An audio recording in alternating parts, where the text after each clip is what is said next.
Ο κύριος, ποια είναι η δική σας πρόταση? Θα σας πω για το Κυπριακό. Μας λένε όλοι ότι οι καημένοι Τουρκοκύπροι υποφέρουν και τούτοι που τους έπικους και θέλουν και τούτη λύση πραγματικά.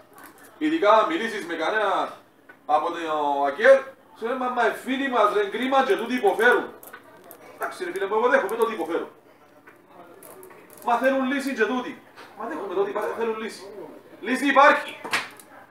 Καλός ή κακός, υπάρχει η Κυπριακή Δημοκρατία. Ας έρθουν στις ελεύθερες περιοχές να σπαστούν την Κυπριακή Δημοκρατία, να αποδεχτούν το ότι είναι μειονότητα και να ζήσουμε ειρηνικά όπως ζούμε με τους Μαρονίτες, τους Αρμένιους και τους Λατίνους. Είχαμε κανένα πρόβλημα ποτέ με τους Μαρονίτες και τους Αρμένιους?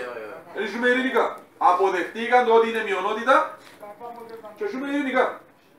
Άρα λοιπόν λύση υπάρχει. Τα συμφέροντα τους που μπορούν. Μην περιπεζούμαστε ήδη και να χωνούμαστε πίσω από τα δάχτυλα μας.